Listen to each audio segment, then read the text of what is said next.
The Nintendo Switch 2 has limped into existence, and it has to be the least inspired Nintendo console of all time.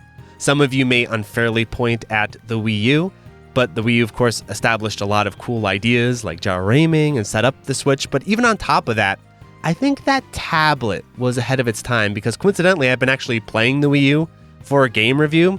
And as I was laying on the couch playing Devil's Third, I was thinking, no, this is really nice. It's not big, it's not bulky, I'm not constantly worrying about battery life.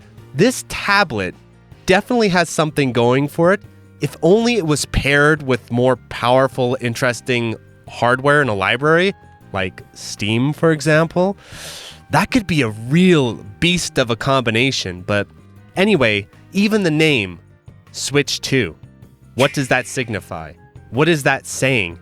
This is actually the very first time in Nintendo history where they've just done a direct numbered sequel for the hardware. They never do that. Even if the branding is kind of insane, like the Wii and the Wii U, it's still identifiable and it's still trying to signal to you something about the identity of the hardware. Nintendo, Super Nintendo, Nintendo 64, GameCube, Wii U, the Nintendo Switch, and now the Nintendo Switch 2. How lame.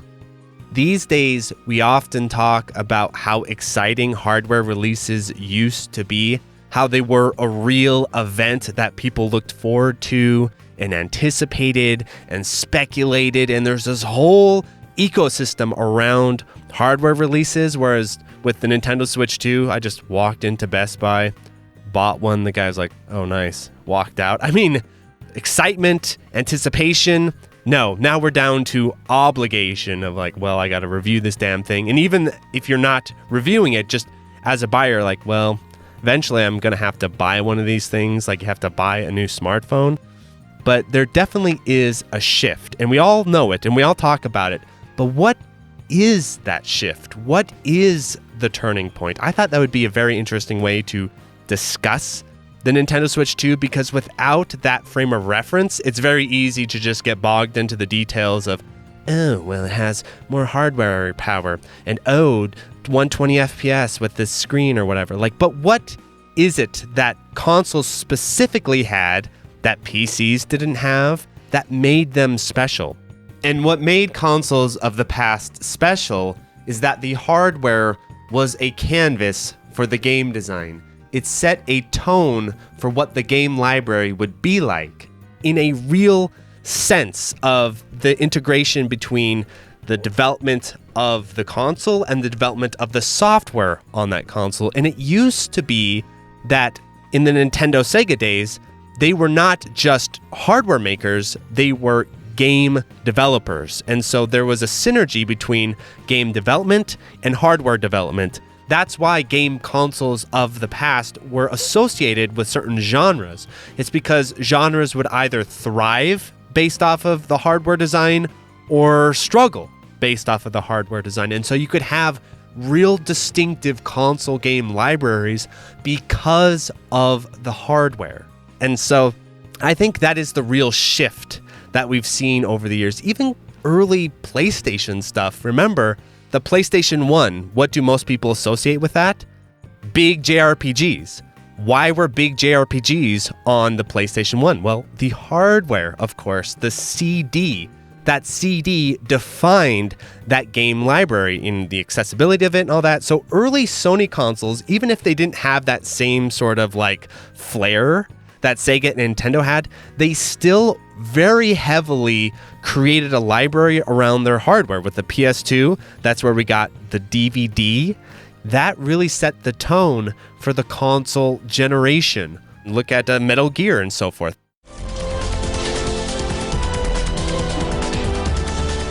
And then we have Sega and their home consoles, which were always very closely linked to arcade hardware. And what gave Sega its very unique vibe is that they were themselves arcade developers, and that definitely translated over to their home console releases. The Sega Dreamcast was basically just an arcade board.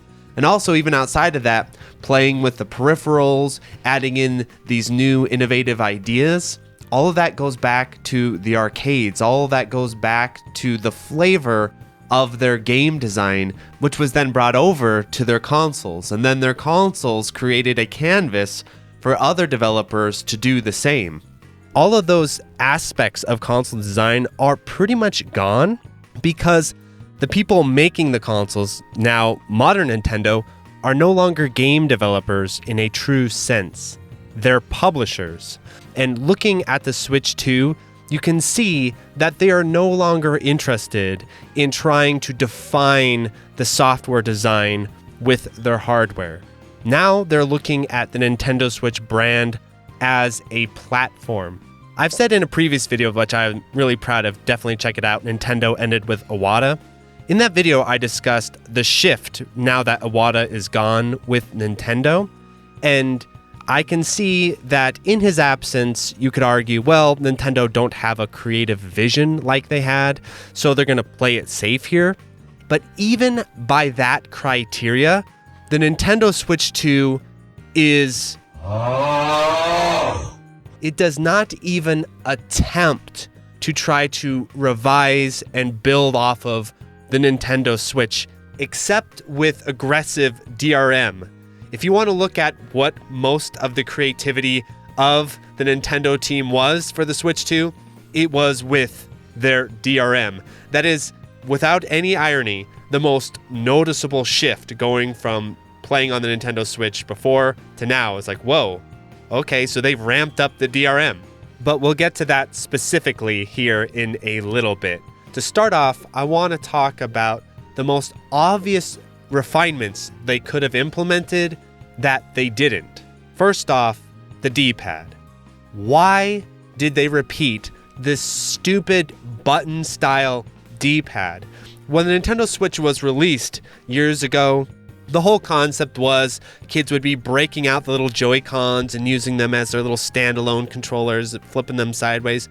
You know how much we've seen people do that over the years? You know how popular of a function that is for the Joy-Cons? It almost never happens. And if you want it to happen, sure, buy your own separate additional Joy-Cons. But for the standard Joy-Con, especially that this is going for this more Steam Deck premium style build here, why would they sacrifice one of the most important functions of a game console, especially a Nintendo game console, because of how D-pad based their classic library is? Why wouldn't they say, okay, that was a cute idea, but immediately everyone just buys the Hori Joy-Cons and puts those on, or tries to mod them? I mean, there was a whole saga of people trying to solve this simple hardware issue with the Nintendo Switch, and the idea was, all right, we just buy separate Joy-Cons. There. Problem solved. But now you've got an even more premium style Joy-Con with the whole magnetic thing. So if you want to get something with a proper D-pad, I'm sure that's going to be more premium. That's going to be harder to build. That's going to be more expensive. And there is a ridiculous trend in game critique, which is whenever a developer makes a mistake the first time, that is open to critique. So the original Nintendo Switches not having a D-pad, everyone's like, yeah, not a good idea, Nintendo. We all had to buy aftermarket Hori pads. But the funny thing is if a developer just repeats the same mistake again, now it's completely valid because it's like tradition. It's like, oh, well, the first Switch didn't have a D-pad, so the second one doesn't need one either. And I think the reason they overlooked it is not because they thought, oh no, this is great design. I mean, how could they? But I think it's because this is like the Switch brand, and we don't want to screw around with the brand. They're not looking at the Switch 2 as a piece of hardware that's trying to accomplish some sort of goal, some sort of coherent design. I mean, look at their big innovation. Mouse control for the Joy-Cons. Yes, when I think Nintendo Switch, I think FPS, baby. I sit down and say, you know what I need to be playing on my Switch right now? I need to be playing FPS with mouse controls. It's absurd. It is not capturing the spirit of that hardware in any meaningful way, nor is it building towards a strong alternative vision. Nintendo keeps trying to make tabletop mode happen. It's not going to happen, because if you ever sit down, you're like, okay, I'm going to play seriously right now. It's either going to be in full-on handheld mode or you're going to dock it. This in-between just is not something that makes sense for a big future direction for the console. All right, you're in the hotel, you got your little mouse control, you're browsing the internet, that's cute. But what if you're saying, okay, I'm going to really play the new FPS and really take it seriously? Well, you're going to just dock your Switch. And then when you do that, why don't you just use a real mouse and keyboard at that point? Meet the Microsoft Mouse line. There's a mouse for everyone, whether you're an expert or first-time buyer. Let's start with the basics. The basic mouse is the simple choice. Efficient, economical, your basic mouse is built to last. Ah, but add a wheel and you're on a roll. With the wheel mouse, just roll the wheel and scroll through your document with IntelliPoint software.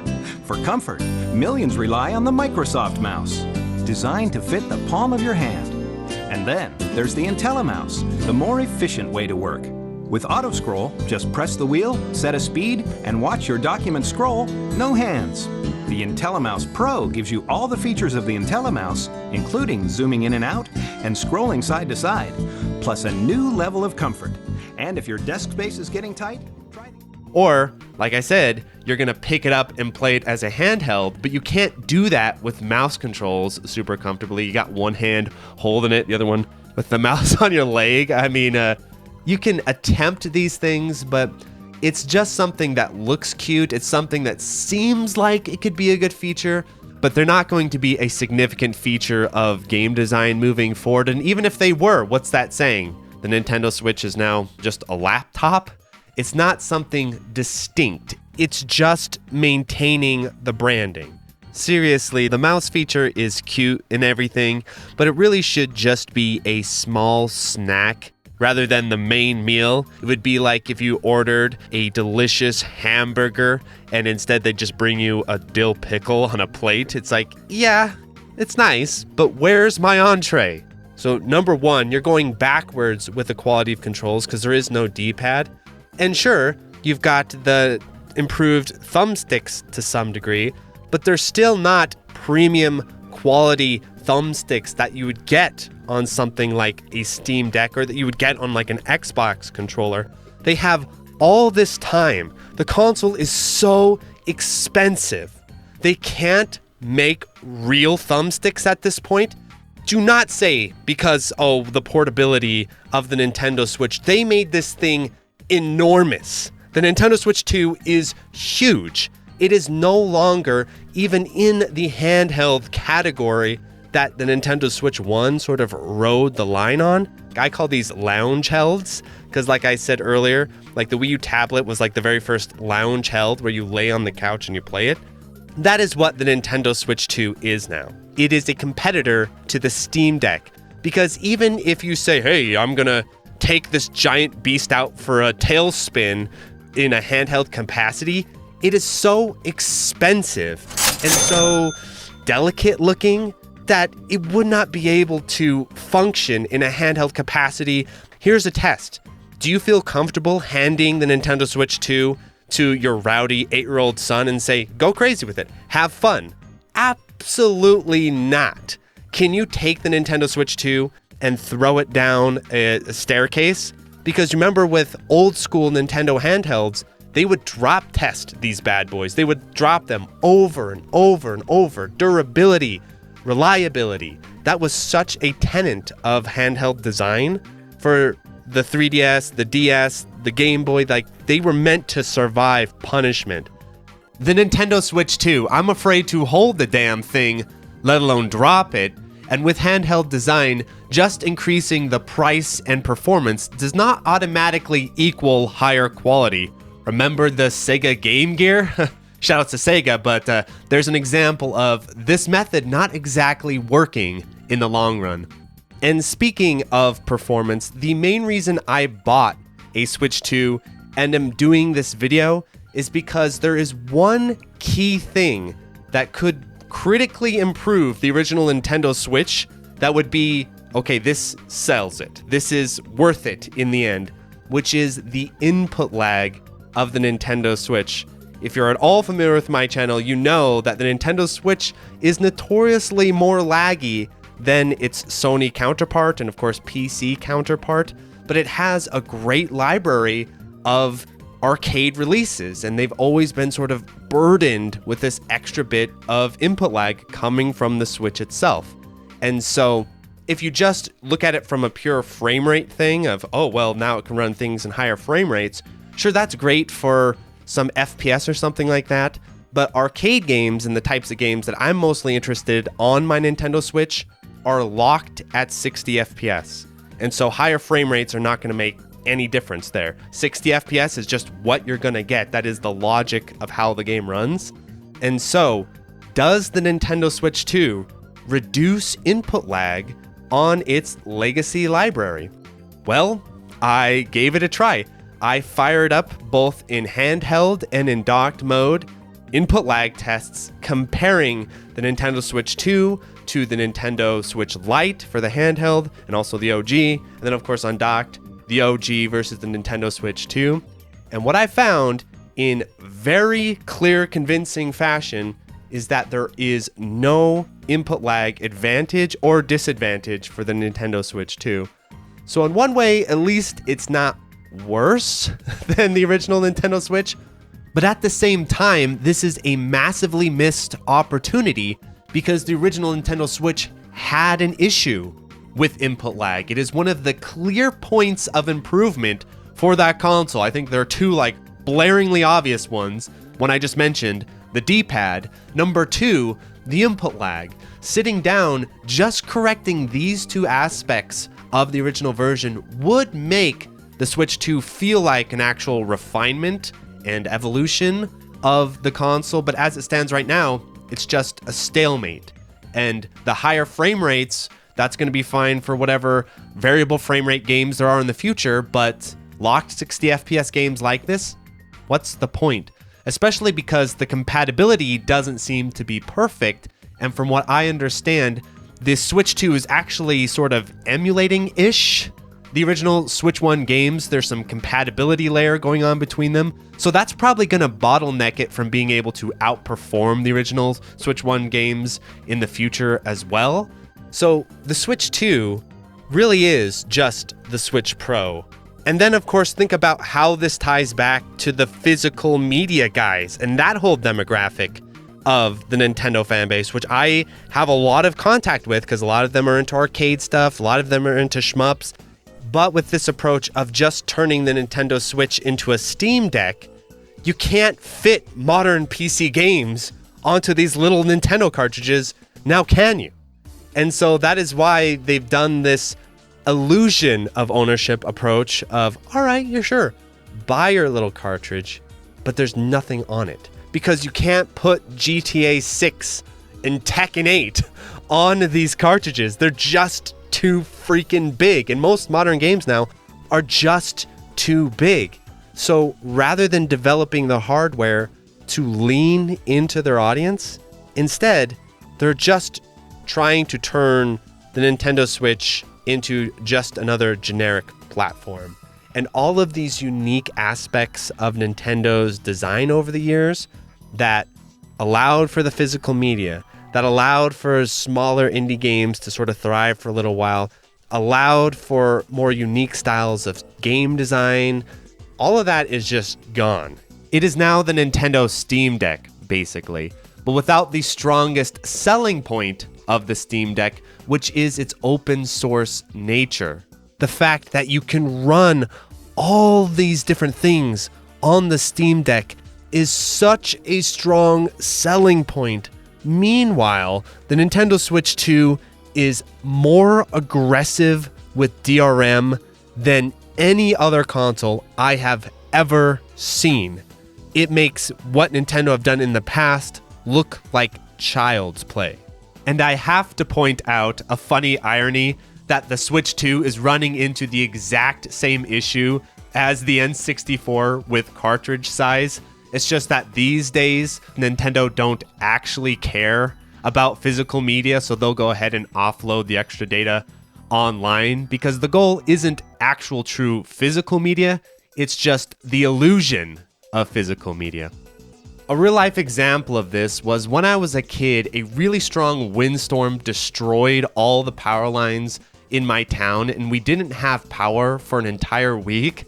It really sucked, but I did have my trusty old Game Boy, and I had the old school batteries, and I was able to play it all week long with the batteries. These days, if that were to happen without the online connection, even if you had external batteries, a lot of your games would not run. And I can hear the counterpoint of everyone saying, well, if you just prepare and install everything ahead of time and authenticate everything ahead of time, then it will be fine. But then, what's the point of physical media? If you need to have everything installed and ran through all these online systems in the first place, you might as well just do digital only. And like from my example, I was not prepared for the power lines to just suddenly get all ripped out. That was unexpected. That is the whole point of people valuing physical media in the first place. It's there when all the other systems fail. But if it doesn't actually run without those other systems supporting it, it might as well not exist. It's pointless. So I'm hoping now the fact that your game cartridges on Switch 2 mostly are just virtual tickets and not actually the game data, people are starting to realize that they don't actually own their games in the way that they think they are. Because as long as there's some DRM happening, you're not in full control of the media. And the prime example of this is this new virtual cartridge system by Nintendo that not only affects the Nintendo Switch 2, but will back compute to the Nintendo Switch 1. And the way this virtual cartridge system is advertised and sort of indicated by Nintendo is, oh, look, we're going to make your digital games as flexible and convenient as your physical cartridges. Isn't that nice? Again, going back to the Orwellian thing, Nintendo are very clever of expressing this system with virtual cartridge as the name because they know gamers like physical media, physical cartridges. They want to create this equivalence between them. But the way the system functions is nothing like that at all. It is antithetical to the appeal of physical media because you can take it out, you can put that in your Switch 2, put that in your other Switch. And so if you were offline, if you were in an environment not connected to Nintendo's servers, you would still be able to share that game among different players, right? Well, that is not what happens with the virtual cartridge system on the Nintendo Switch now, because first of all, this sounds kind of cool, like the Nintendo Switches are able to directly communicate with one another through Bluetooth or something, and you could like send the game back and forth between them directly. No, that is not how this works at all. This is just an authentication process from Nintendo's servers to stop you from being able to play the same downloaded title on two different Switches in offline play. This is why this exists. This really bothers Nintendo. And like I said, the real mission statement of Nintendo Switch 2 is DRM. That is clearly what the most effort in the system is. And so the way it works is once it is authenticated to be on a Nintendo Switch, it is then unable to play on other Nintendo Switches, even in offline mode. What this is just an authentication check from Nintendo. It has no convenience factor. And in fact, it is incredibly inconvenient because I was going back and forth in the input lag tests between my Nintendo Switch Lite and my Nintendo Switch 2, and every single time I had to swap off different titles, the other Switch needed to be online and active to authenticate the Switch. So if I wanted to play Accent Core on my Switch 2, it needed to quickly authenticate my Switch Lite and say, oh, okay, we're taking this from the Switch Lite, we're putting it on the Switch 2. And then if I wanted to go back and forth, it would have to do the same thing. And in fact, it's so intrusive that when I turned on my Nintendo Switch Lite for the very first time, all of my games needed to be re-authenticated. And so Gunvein, a game made by my personal friend Boghog, needed to be authenticated by Nintendo before I could play it. It is completely wild. And if you have a Nintendo Switch with all of the virtual cartridges on it, and that Switch gets lost, stolen, God knows something happens to it, you have to go to Big Brother Nintendo and be like, oh, Nintendo, all of my digital games are lost. Can you re-authenticate them for me? And apparently there needs to be some sort of appeals process for this to happen. And I know it's tempting to say, oh, well, as long as you're a good little boy and follow Nintendo's rules, everything will be just fine. But if you just think about this, what happens if Nintendo no longer supports the servers? Every interaction that happens on this Switch needs to be authenticated by them. They're like that cult leader where even when you're married, you have to go to him to ask for permission before you have sex with your wife. That is Nintendo Switch and their DRM. It's like, sure, you can play the games if you ask us, if we don't get pissed off, but if the servers go down or if you get banned or if anything happens, you might as well take your Nintendo Switch 2 and throw it in the garbage because it's going to be bricked. It's going to be useless. And so this level of DRM is wild. And I do wonder if it is one of the main reasons behind the Nintendo Switch 2. Because if they just rolled out this update on a Wednesday out of nowhere, I could see it getting at least some skepticism, some backlash somewhere, maybe. But the fact that they're rolling it out alongside the Nintendo Switch 2 is like, oh no, it's just part of the new platform. What are you talking about? This is just necessary for 120 FPS frame rates, don't you know? And outside of the DRM, what's the point of having a Switch 2 right now? I mean, eventually, the general fatigue of the original Switch is just going to be too big, and you are going to have to upgrade for sheer hardware purposes. But at the moment, this is kind of a release that doesn't have a strong driving purpose. And yes, I am definitely critical of the DRM and Nintendo's practices, but I'm not a purist.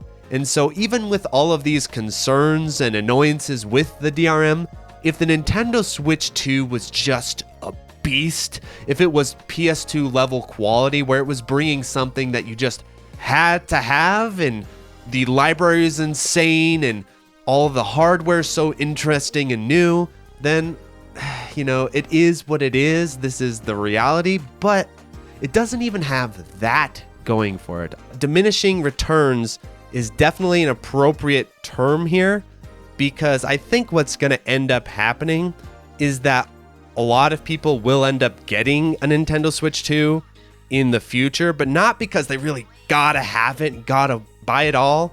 I think it's going to be just pure entropy. Not exactly that exciting canvas hardware approach that we saw in the past. Instead, eventually everything's just going to be a gaming laptop or a desktop. We got the mouse, so the Nintendo Switch 3, they'll add the keyboard. And so if you enjoyed this review, I definitely recommend checking out Nintendo Ended with Iwata. I think that video complements this discussion very nicely. And if you can, please like, subscribe, tell all your friends. I'm a full-time YouTuber, so if you could support me on Patreon, that would be fantastic. The Patreon is how this channel happens, and I think there's some awesome exclusive content on there. Thanks so much. Adios, everyone. So thank you to the $5 and $8 patrons: 100, Absconditis, Eternal Solitude, Handhold, AJA, AJD578, Alistair Stevenson, Alberto Starna, Aldrin, Alex, Alexander Pfeiffer, AMH, Anthony A, Arping Gordon, Arcade Hell, Arrow Viper, Au Li, Autonamed, Baron Metziger Stein, Battle Mode, Basil Me Dazzle, Bellator Poeta, Ben Foster, Benjamin Shabalski, Vito Dames, Boghog, Borky22, Brokeface, Brindale Swiftfoam, Bruh, Captain Rhodes, Catchright Studio, Cha, Shapelip, Kristen SoCal, Christopher R, Chronic Burnout 3, Cipolino 0404, Clara Cliff, Clarity, Clay Binkley, Climby Coyote, Coast, Concreted, Cooksan 666, Cooks and Soup, Corio, Corn Hoglin, Cozy, Crew Expendable, CSP 3900, Kudo, CRZ, Des Audio, DRK, Damian Thorne, Dat Matei, Dan Chi, Darren Griffin, Dat Guy, David Aldris, David Crespo, Dididum, Demian Smirnov, Decilis, Dimension Diver, Dio Domke, DJ420 Praise It, Drano, Dr. Bosky, Duckies, Easter Egg, Eduardo Aquinta, Edvard, Elvin Senisev, Elias Alonso, Epson Eagle, Eric Scrivener, Eric Houdini, Esteban Bazama, Eulogy 16, Evan Seifert, Explosive General Games, Fabio Pinchi, Falcus, Fenich Mathai, Perez, Fiskin, Five Side, Florida Sucks, Forbidden Dave, Frames Per Human, Francisco, Freckle Lord, Full Set, Gabriel Foreigner, Game Soup, Game Boy Gru, Gelhoff, Gettershine, Gojira Green, GPM, Gustavo Sanchez, Hawk, Hans Kowalski, HTZ 274, Hero Death, Hanharthi, HUD, Humongous, RNDMS, Italo Inferno, JDab, Jake Ryan, Jurgen, Jack Walsh, Jacob Grossman, Jacob Valenzuela, Jay McCarthy, J67, JLab, JBRPG, Jeremy Kellner, Jink Hans, JMD, JOH, John Kelly, John Longwalker, John Simpson, John Slaylise, Jorge Figueroa, Josaka, Josh Mayer, Josie, JT, Julian Elwood, Josie, JT, Julian Elwood, K, K2, Kane Evans, K-O-Tune, Ken 10082, Kill All Music, Kinstaro, Contain, Crazed Boys, Kuma Wamu, Kai Arts, Kairal, Leonard McCoy, Loberta, Lobos, Lula Lalich, LZR Cuter, Macabre Monster, Mad Combaticus, Malaise, Maplewood, Mario Simic, Markman, Mason Polar, Master Zeon, Matt O'Leary, Matthew Woodford, Matau Batau, Maze, Megaroka, Minong, Meister, Men's Raya, Metal Slime Drummer, Michael Del Polito, Michael Faircloth, Michael McCord, Mig ZDM, Mike Mel, Milo Shamel, Mr. Mamma Mia, Mitwid, M. Kusanagi, Morog, Munro, Munsta Zero, Miles P, Mishkin, Naps 91, Nathan Grimm, Nathaniel Davis, NCR Trooper Scout, Nico Pero, Neon Dagger Games, Nervous J, Nilfheim, Neo04, Nogden, Okla Kugels, Oleg Tolmasev, Panzer Dragoon should have been arcade, Patrick Baseman, Paul Jablonski, Paul Osterman, Powell Parole, Pedro Montoya, Pedro Isiles, Philip Plus, Pizza Belly, PLP, Poor Little Pigeon, Poorly Written Protagonist, PRK, Psycho Blizzard, Queen Charlene, Quilon Jaeger, R2 Sinus, Raccoons, Raphael Trujillo, Randoom, Randy Leahy, Raul VP, Rapido, RC, Real Skeen, Rent Halt's Time, Repo Man, Retro Schmupper, Riff Mason, Robert Chang, Rope Hollander, Rory Starks, Rolf015, Running Aku, Salmon Connections, San Nevo, Sarn, Scanline City, Seymour, Segfault, Zero EXP Greg, Shader Bunny, Shazzy, Shift Delete, Shitsu Supreme, Shinjutsu 1600, Shmup Junkie, True, Simply Chrono, Surapong, Snowcrab, Social Kid, Sophisticated, Space, Spakeboard, Spiders STG, Spongy, Steady AI, Steplable, Steve Fiction, Street Magic, Superfunk, Swoop, Synth Milk, Tamzarian, Taze Ryu, Ted Ray 77, Thana Oat, The Dirty Screech, The Couchu, The N1, The Old Bensta, The Smartest Billy, Tom McCarthy, Tim French, T Money, Tofu Man, Tom Faze, Travis Arbon, Tristan, Sugumo, Turam, 2YU, Twest Please, Tyler Olu, Typo Air, Urokeeper, Ursua, Ushimushi, Vandal, Velenex, Vidier Game Enjoyer, Beautiful, Vlad STG, Wabby Lakes, What Is This? William Miller, William Wallace, Yellow Tello, Your Nerdy Joe, Yeespurd, Zachary Patton, Zach, Zeal, Zenryoku, Zingus, Zerolux.